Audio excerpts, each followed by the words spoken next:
It is said that before Europeans started to settle into the lands we now know as Wisconsin, a squirrel could climb from treetop to treetop and go entirely across the state. There were that many trees, that dense a forest. More than 100 years ago, some of the wealthiest business interests in America came to Wisconsin and literally stripped it of all of its trees. Old-growth forests, leaving behind a vast wasteland of stumps and land full of brush that was a fire hazard, causing extensive ecological damage and being a contributing factor to some serious fires, such as the Peshtigo fire that our children learn about in schools. The amount of people killed in these fires is actually unknown. That small town wasn't the only Wisconsin community to be devastated by fires that directly or indirectly trace back to the clear-cutting of Wisconsin by lumber interests. The historical records show that by 1900, the lumber barons had clear-cut the entire state. Sustainable forestry did not exist at that time, even though it doesn't require 21st century technology. The good news is that through better oversight, management, and sustainable forestry practices, Wisconsin is once again America's wood basket.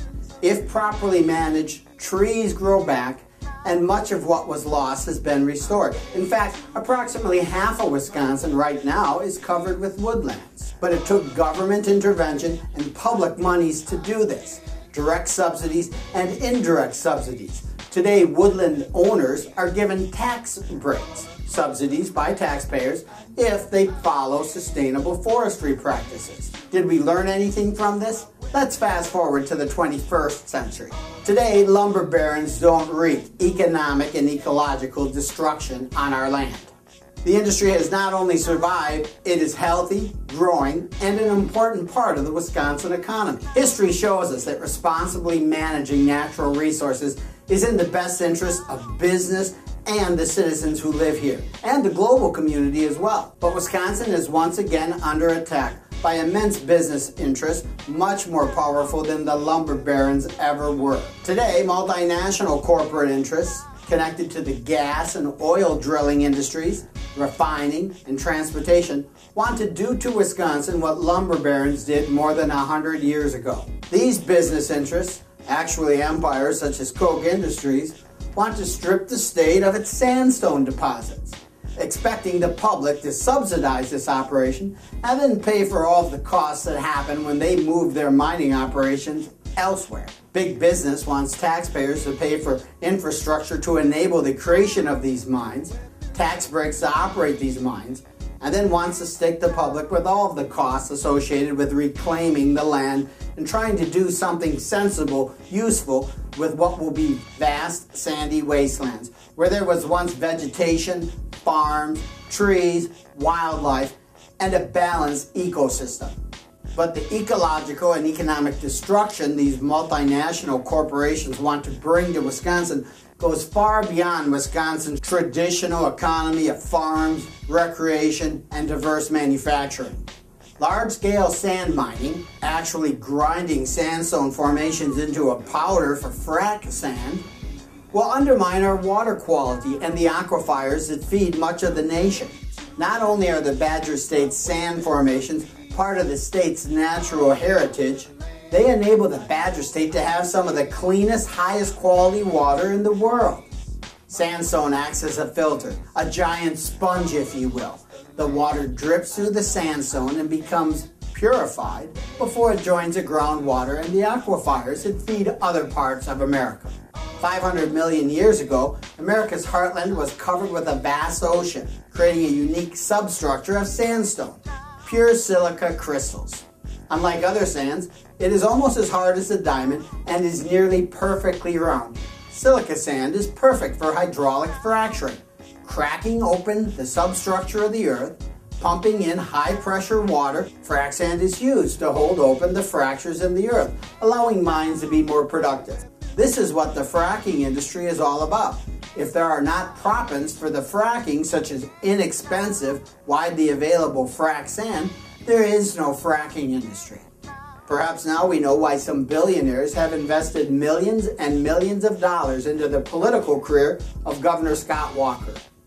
Right now, the preferred proppant for fracking is silica sand, something Wisconsin, Minnesota, and Missouri are blessed with in terms of sandstone formations. This type of mining occurs on a huge scale, far from the eyes of the public, on tracts of land that are too big for most of us to imagine.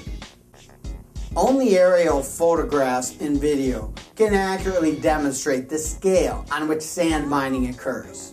And when these mines are no longer economical to operate, vast tracts of sandy wasteland are left behind, along with wastewater ponds and other industrial pollution. Where there were once beautiful hills, forests, vegetation, and wildlife, we end up with a Martian-like wasteland where there is almost no life. Sure, mining permits require a reclamation plan, but there are not adequate laws and enforcement of these plans. History shows us that mining interests do not fully implement their reclamation plans. The public gets left to deal with the mess left behind. In today's stagnant economic environment, farmers and other large landowners with large silica deposits in their land may decide to lease this land to mining companies so they can mine frac sand. It is very strange to even consider this a lease, because the resulting destruction defoliates the land, removes all trees and vegetation, removes the topsoil, and then grinds the sandstone formations into a powder. There is very little left behind that anybody would want to own. Sand mining is an extremely destructive process.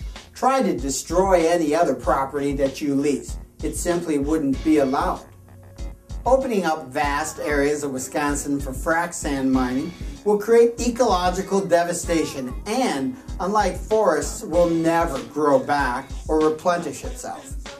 Is Wisconsin foolish enough to repeat the economic and environmental disaster that results when corporations extract resources, destroying our environment, and then stick the public with the cost and the resulting wasteland? But this isn't just about Wisconsin's beautiful natural environment. Silica sand is dangerous, and by law, workers are required to wear protective gear, including respirators and in some cases, even full body suits. How can it be, without oversights, that mining operations will be permitted before DNR has an opportunity to establish safety regulations, and entire communities and people who pass through are exposed to silica dust and toxins that are not allowed in the workplace? Should entire communities be expected to wear face masks and protect themselves from silica dust, which we know can cause cancers, lung problems, and immunity diseases? Of course not. And what about our aquifers and groundwaters? Without oversight, Wisconsin history shows what happens when business interests have their way with natural resources and the environment. We saw death and destruction. Taxpayers directly or indirectly subsidize these operations and then get stuck with all of the after effects. This is not sound public policy.